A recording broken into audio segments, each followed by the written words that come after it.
بسم اللہ الرحمن الرحیم نحمده ونصلی علی رسولہ الکریم اما بعد عن ابی ہریرہ رضی اللہ عنہ قال قال رسول اللہ صلی اللہ علیہ وسلم ان اللہ طیب لا يقبل الا طیبا وان اللہ امر المؤمنین بما امر به المرسلین فقال یا ایھا الرسل کلوا من الطیبات یا ایھا الذین آمنوا کلوا من طیبات ما رزقناکم ثم ذکر الرجل یطیل السفر اشعث اغبر یمد یدیہ الی السماء یا ربی ومطعمہ حرام ومشربہ حرام وملبسہ حرام وغزی بالحرام فأنا یستجاب لذالک۔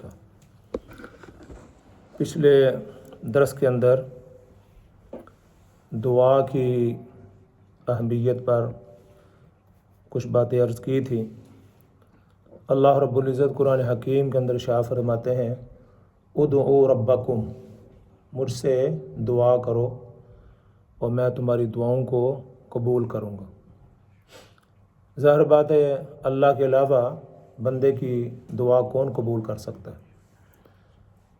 ایک جگہ اللہ رب العزت فرماتے ہیں امن یجیب المضطر اذا دعاہ ویکشف السوء، اس مضطر کی اور اس بے بس کی، مجبور کی، بے کس کی دعا کو کون سننے والا ہے؟ امن یجیب المضطر اذا دعاہ، جب وہ ہم سے دعا کرتا ہے کون سننے والا ہے اللہ کے علاوہ؟ کوئی بھی نہیں۔ ویکشف السوء، اور ہم اس سے برائی کو، تکلیف کو دور کرتے ہیں۔ تو اللہ رب العزت دعاؤں کو سننے والے ہیں، اس پر تفصیلاً بات ہوئی تھی۔ آج کے درس کے اندر اور پچھلے درس میں نے کہا تھا کہ عمومی طور پر لوگوں کا یہ سوال ہوتا ہے کہ دعائیں قبول کیوں نہیں ہوتی، کہ اس کی وجوہات کیا ہیں؟ دعائیں تو ہم کرتے ہیں لیکن دعائیں قبول نہیں ہوتی۔ تو آج کی جو حدیث ہے وہ میں آپ حضرات کے سامنے تلاوت کی ہے۔ یہ حضرت ابو ہریرہ رضی اللہ تعالی عنہ اس کے راوی ہیں۔ اس حدیث کے اندر ان سوالوں کا جواب ہے جو ہمارے دلوں کے اندر پیدا ہوتے ہیں کہ ہماری دعائیں قبول کیوں نہیں ہوتی۔ حضرت ابو ہریرہ رضی اللہ تعالیٰ راوی ہیں کہ رسول اللہ صلی اللہ علیہ وسلم نے فرمایا ان اللہ طیب، اللہ رب العزت جو ہیں وہ پاکیزہ ہے، اللہ تعالیٰ پاک ذات ہے، اور لا يقبل الا طیبا، اللہ رب العزت پاکیزہ چیز کے علاوہ کوئی چیز قبول نہیں کرتے۔ یعنی اگر ہم صدقہ، زکوٰۃ اور نیکی ایسے مال سے کریں گے جو ہم نے ناجائز طور پر حاصل کیا ہو تو وہ قبول نہیں ہوگا۔ جس طرح چور جو ڈکیتیاں کرتے ہیں، وہ کہتے ہیں جی ہم ڈکیتی کرتے ہیں، چوری کرتے ہیں، اتنا حصہ غرباء کے اندر تقسیم کر دیتے ہیں، تو وہ مال جو ہے ان کا چوری کا، ڈکیتی کا، کسی کا لے کر، تو ان کے ہاں نیکی یہ ہے کہ بھئی ہم نے 60 لاکھ کی چوری کی ہے، ڈکیتی کی ہے، اس میں سے ہم نے 2 لاکھ، 5 لاکھ، 10 لاکھ غرباء کے اندر تقسیم کر دیے۔ وہ سمجھتے ہیں کہ اب ہمارا مال جو ہے یہ صاف ہو گیا، پاک ہو گیا۔ وہ اصل میں مال سارا ناجائز تھا، حرام تھا۔ تو اللہ رب العزت فرماتے ہیں ان اللہ طیب لا يقبل الا طیبا، اللہ جو ہے نا وہ پاکیزہ ہے اور پاک ذات ہے، وہ پاکیزہ کے علاوہ کوئی چیز پسند نہیں کرتے۔ اور اسی کا اللہ فرماتے ہیں ان اللہ امر المؤمنین، اسی چیز کا اللہ رب العزت نے مومنین کو بھی حکم دیا ہے۔ کہ کیا حکم دیا ہے؟ کہ یا ایھا الذین آمنوا کلوا من طیبات ما رزقناکم، اے ایمان والو کھاؤ من طیبات، پاکیزہ چیزوں میں سے جو ہم نے آپ کو عطا کی ہے۔ اس میں سے ایک تو یہ ہے کہ جو چیزیں آلریڈی حرام ہیں تو وہ ان کے کھانے کو منع کیا گیا ہے، جس طرح کہ پگ ہے یا حرام مال ہے یا کوئی اس طرح کی چیز ہے جو ہے ہی حرام، اس کے کھانے کا منع کیا گیا ہے۔ ایک چیز ہے وہ حلال ہے، ہاں جی، مثال کے طور پر چاول ہے، مٹھائی ہے، یہ تو چیز حلال چیز ہے، لیکن اس کو اگر ناجائز طریقے سے حاصل کیا جائے، چوری کر کے، کسی دکان سے چوری کر کے، تو چیز تو حلال ہے لیکن وہ آپ کا جو ذریعہ ہے وہ ناجائز ہونے کی وجہ سے یہ چیز بھی حرام ہو گئی۔ اب اگر آپ وہ کھائیں گے، یا پیسے ہیں، کسی کے پاس مال ہے، کسی یتیم کا آپ نے مال لیا ہے جی، یا کسی کی پاکٹ سے نکال لی ہے، اس سے جا کر بریڈ لیتے ہیں، دودھ لیتے ہیں، وہ دودھ تو حلال ہے، بریڈ تو حلال ہے، لیکن جس پیسے سے آپ نے جا کر لیے وہ حرام ہے جی، تو اس لیے وہ دودھ بھی حرام ہوگا، پینا بھی حرام ہوگا، وہ بریڈ کھانا بھی وہ حرام ہوگا۔ تو ایک تو چیز فی نفسی ہی حرام ہوتی ہے، آپ میری بات سمجھ گئے شاید کہ نہیں، ایک فی نفسی چیز حرام ہوتی ہے، ایک کسی وجہ سے حرام ہو جاتی ہے، ہاں جی، فی نفسی ہی کوئی چیز ہے وہ حرام ہے، اور ایک کوئی کسی وجہ سے حرام ہو جاتی ہے، تو دونوں چیزیں حرام ہیں۔ تو اللہ رب العزت فرماتے ہیں کہ اے ایمان والو کلوا من طیبات ما رزقناکم، ثم پھر رسول اللہ صلی اللہ علیہ وسلم نے ثم ذکر الرجل، پھر آپ صلی اللہ علیہ وسلم نے ایک آدمی کا ذکر فرمایا، یطیل السفر، وہ ایک لمبے سفر سے آیا، سفر میں ہے۔ پچھلے درس میں یہ بھی کہا تھا کہ جن لوگوں کی دعائیں قبول ہوتی ہیں ان میں کہ مسافر بھی ہے، کہ سفر کی حالت میں آدمی جب دعا کرتا ہے، مصیبت میں ہوتا ہے تو دعا کرتا ہے تو اللہ رب العزت اس کی دعا کو قبول فرماتے ہیں۔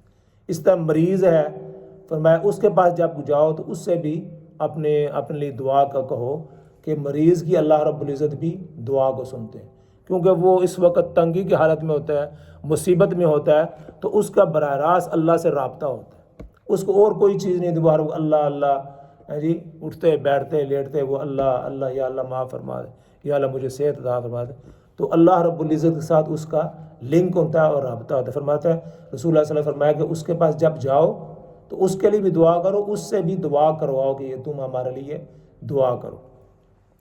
تو ایک آدمی کا آپ نے ذکر فرمایا کہ وہ سفر میں آیا، یطیل السفر اشعث و اغبر، بال اس کے بکھرے ہوئے ہیں اور اس پر گرد و غبار بھی بہت زیادہ ہے سفر کی وجہ سے، ہاں جی، پرانے سفروں کی بات ہے۔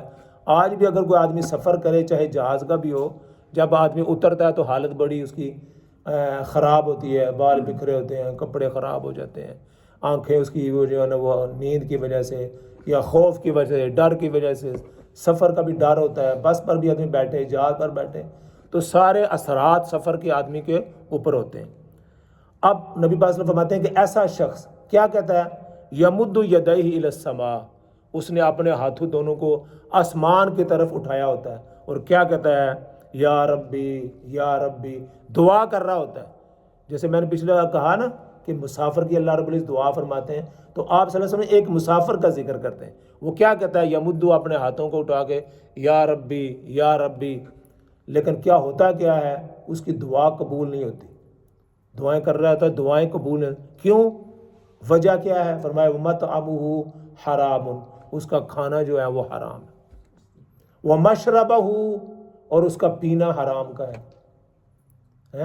وَمَطْعَمُهُ حَرَامٌ وَمَشْرَبَهُ حَرَامٌ، اور اس کا کھانا بھی حرام کا ہے، اور کیا ہے، وَمَلْبَسَهُ حَرَامٌ، اور جو کپڑے پہن رکھیں وہ بھی حرام کے ہیں جی، کپڑے بھی حرام کے، کھانا بھی حرام کا، پینا بھی حرام کا ہے جی، وَمَلْبَسُهُ وَغَذِيَ بِالْحَرَامِ، اور باقی جو غذا ہے جی، وہ جو باقی غذا کھا رہا ہے وہ بھی حرام کی ہے، فَأَنَّا يُسْتَجَابُ لَكُمْ، پھر اس کی دعا کیسے قبول کی جائے، ہاں جی، ایسے بندے کی دعا قبول نہیں ہوتی جس کا کھانا پینا پہننا اوڑھنا سب حرام کا ہو۔ تو اس کے اندر علماء نے یہ بھی کہا کہ آدمی گاڑی لیتا ہے وہ بھی اگر حرام کے مال کی ہے، مکان لیتا ہے، سب جو اپنے گھر کے اندر سامان ڈالتا ہے وہ بھی حرام کا ہے، تو سار وہ حرام کے اندر ہی گرا ہوتا ہے، کھانا پینا رہائش گاڑی سب کچھ حرام کا ہے، تو ایسے بندے کی اللہ رب العزت پھر وہ دعا کو اللہ تعالیٰ قبول نہیں فرماتے۔ اور ایک اور بات دوسری حدیث کے اندر آپ صلی اللہ علیہ وسلم فرمایا، یہ ایک وجہ یہ بتائی کہ حرام کھانا کی وجہ سے اس کی دعا قبول نہیں ہوتی، اور ایک حدیث کے اندر فرمایا، یہ حذیفہ حذیفہ سے روایت ہے، ان نبی صلی اللہ علیہ وسلم قال والذی نفس بیدہ لتأمرن بالمعروف ولتنہون عن المنکر او لیوشکن اللہ ان یبعث علیکم عذابا من عنده ثم لتدعنہ ولا یستجاب لکم۔ اس حدیث کے اندر فرمایا کہ تم جو لوگ ہو وہ امر بالمعروف و نہی عن المنکر کرتے رہو. منکر کہتے ہیں برائی کو، یعنی برائی سے اگر برائی دیکھو تو اسے انسان دوسرے کو منع کر دو. تو منکر اس کی بھی بہت ساری تشریحات علماء نے بیان کی ہیں. اور ایک حدیث کے اندر نبی پاک صلی اللہ علیہ وسلم نے یہ بھی ارشاد فرمایا کہ اگر آدمی کو ہاتھ سے روکنے کی طاقت ہو تو ہاتھ سے روک دے منکر کو، اور اگر ہاتھ سے روکنے کی طاقت نہ ہو تو زبان سے اس کو منع کر دے. اگر یہ بھی اتنی طاقت نہ ہو تو آدمی دل کے اندر برا سمجھ کر وہاں سے گزر جائے. اگر دل کے اندر بھی کوئی برائی دیکھے تو دل کے اندر بھی کچھ نہ ہو تو سمجھو پھر اس کا ایمان نہیں ہے. تو فرمایا کہ ہاتھ سے روکنے کا مطلب یہ ہے کہ طاقت سے، لیکن یہ ہے کہ فرمایا کہ یہ حکومت پر رہنے دیں جن کے پاس طاقت ہوتی ہے. اگر آپ ایسا کریں گے تو اس سے معاشرے کے اندر اور بگاڑ پیدا ہوگا. بعض دفعہ زبان سے کہنے سے بھی کسی کو اگر کہیں گے تو الٹا آپ کے گلے پڑ جائے گا. تو موقع محل دیکھ کر مصیبت گالے نہ ڈال لیں. یہ آدمی کو نبی پاک صلی اللہ علیہ وسلم نے بھی ساری چیزیں بتلائیں کہ موقع محل کے مطابق کسی کو منع کرنا ہے. اور منع کرنے کے لیے بھی سر عام نہ دیکھیں، اس کو علادہ لے جائیں، حکمت کے ساتھ اس کو بتائیں. اگر سامنے کہیں گے وہ کہیں میری بےزتی ہوئی ہے تو الٹا آپ کے اوپر پڑ جائے گا. تو فرمایا حکمت کے ساتھ ادع الی ربک بالحکمت والموعظۃ الحسنہ، کہتے ہیں حکمت کے ساتھ اچھے الفاظ کے ساتھ وہ اس کو منع کیا جائے. اور آپ نے فرمایا کہ والذی نفس بیدہ لتأمرن بالمعروف، کہ تم ہمیشہ یہ امر بالمعروف یہ کرتے رہو، نیکی کا، معروف کہتے ہیں نیکی، نیکی کا حکم کرتے رہو اور لوگوں کو برائی سے منع کرتے رہو. ایسا وقت کبھی آ جائے گا ان یبعث العذاب من ثم لتدعنہ، پھر تم دعا کرو گے اللہ تعالیٰ دعا قبول نہیں کرے گا. اگر تم یہ کام چھوڑ دو گے نا، امر بالمعروف و نہی عن المنکر، یعنی برائی سے منع کرنا اور نیکی کا حکم دینا، یہ چھوڑ دو گے تو ایسا ایک وقت تم پر آئے گا لتدعنہ ثم لتدعنہ ولا یستجاب لکم، تم اللہ سے دعا کرو گے اللہ تعالیٰ تمہاری دعا کو قبول نہیں کرے گا. تو آج کے درس کے اندر یہ پتہ چلا کہ دعائیں قبول کیوں نہیں تھیں. ایک تو وجہ ہے کہ حرام کھانا اور حرام پینا، حرام پہننا، تو اس وجہ سے.